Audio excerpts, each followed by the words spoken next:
Hello guys.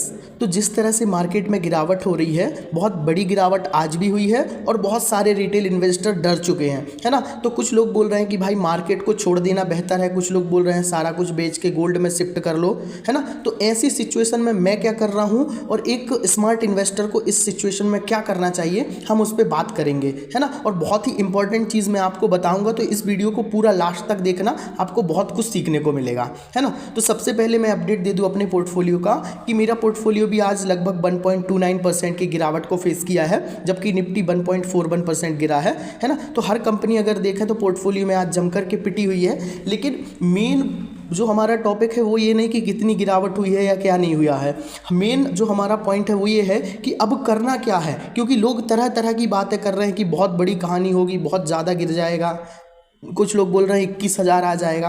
तो ऐसे समय में मैं क्या सोच रहा हूँ, चलिए पहले मैं वो बताता हूँ। देखो, सबसे पहले तो हम ये चीज़ डिस्कस करते हैं कि मार्केट में गिरावट का रीज़न क्या है। देखो, तो मार्केट में गिरावट का जो सबसे बड़ा रीज़न है ना, वो है यूएस और ईरान का कॉन्फ्लिक्ट। मतलब यूएस ने अपनी जो आर्मी फोर्सेस को ईरान की तरफ भेज दिया है, तो लोगों को ये डर है कि कहीं यूएस और ईरान का बहुत बड़ा युद्ध ना हो जाए। अगर ये कॉन्फ्लिक्ट हुआ, बहुत ज़्यादा लंबा चला, तो एक तो देखो डॉलर में भी इफेक्ट पड़ सकता है उसका, और जो सबसे मेन प्रॉब्लम है वो है क्रूड ऑयल। क्यों? क्योंकि ईरान से ही इतना ज़्यादा ऑयल सर्व होता है लोगों को, है ना। तो क्रूड ऑयल के बहुत ज़्यादा रेट्स बढ़ जाएंगे और जो पूरा जियोपॉलिटिकल टेंशन है बहुत ज़्यादा हावी है ना। तो लोगों को ये लग रहा है कि क्यों ना, अगर इन लोगों की पूरा वॉर ही होने वाला है तो अपना पैसा निकाल के हम गोल्ड में शिफ्ट कर दें, है ना। क्रूड ऑयल के रेट वैसे ही बढ़ रहे हैं और अगर युद्ध हो गया तो और बहुत बड़ी तबाही आ जाएगी।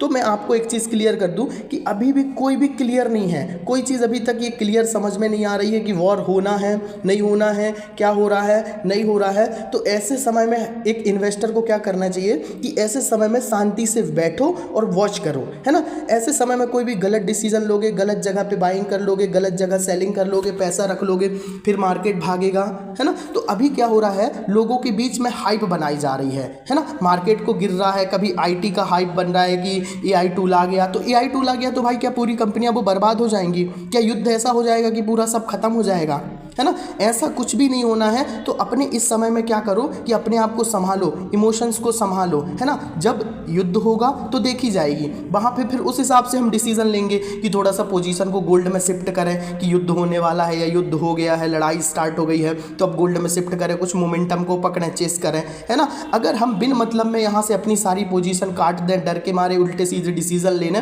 तो इससे कुछ नहीं होना है। देखो, मेरे पोर्टफोलियो में भी जम के गिरावट हुई है, आप देख सकते हैं, सारी कंपनियां आज पिटी हुई हैं मेरे पोर्टफोलियो की भी। लेकिन मैं कामनेस से मैंने लाइव भी किया, सारी चीज़ें बताई आप लोग को, मैं कैसे सोच रहा हूँ, मैं क्या कर रहा हूँ। तो आप लोग को भी ना, अगर एक लॉन्ग टर्म इन्वेस्टर आप बनना चाहते हैं, एक अच्छा अमाउंट आप इन्वेस्ट करके रखना चाहते हैं, तो आप मेरे पोर्टफोलियो को भी देखो। जब से मैंने ये पोर्टफोलियो बनाया हूँ, कितने अप्स एंड डाउन्स आए हैं ये देखिए, कभी लॉस, कभी प्रॉफिट, कभी 13%, 15%, यहाँ पे देखो ये ऐसे लॉसेस आए हैं। लेकिन एक बार जो ग्रोथ के फेज में गया मेरा पोर्टफोलियो, ये देखो गिरावट भले होती है, लेकिन ये सोचो कि मेरी वेल्थ कंपाउंड हो रही है, मेरी वेल्थ वहाँ पे बढ़ रही है। रिटर्न भले ही मिल रहा नहीं मिल रहा वो अलग मैटर है, अपना पैसा सिक्योर रखो, सेफ रखो, अच्छी कंपनियां पकड़ो, अच्छी कंपनियों में होल्डिंग बनाओ, शांति से बैठो। कुछ समझ में नहीं आ रहा, कुछ मत करो, ज़्यादा टेंशन बढ़ रही है, ये नहीं कह रहा मैं कि सारा पैसा आप यहाँ पे लगाओ, ठीक है। कुछ लोग जो यूट्यूबर बोलते हैं कि एफडी बर्बाद कर देगी, एफडी में कुछ नहीं है, इसमें उसमें नहीं है ना, रियल एस्टेट महंगा है। भाई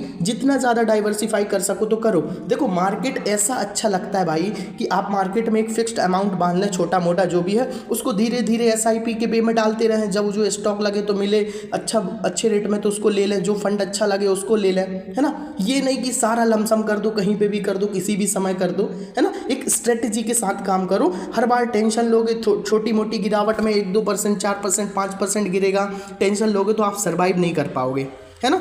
तो मेरा एक ही उद्देश्य है कि काम रहें, शांति से देखें। और एक और आपको इंपॉर्टेंट अपडेट दे दूं कि मैंने जो व्हाट्सएप ग्रुप है वो बना लिया है, जहां हम आपस में सीखते हैं, अपना पर्सनल अनुभव शेयर करते हैं, और मैं अपनी भी चीज़ें बताता हूं कि कैसे मैंने मात्र 23 साल की एज में ये पोर्टफोलियो क्रिएट कर लिया इतना बड़ा, है ना। तो हम सब पर्सनल सीखते हैं, वो ओपन चैट ग्रुप है जहाँ सब कोई चैट कर सकते हैं।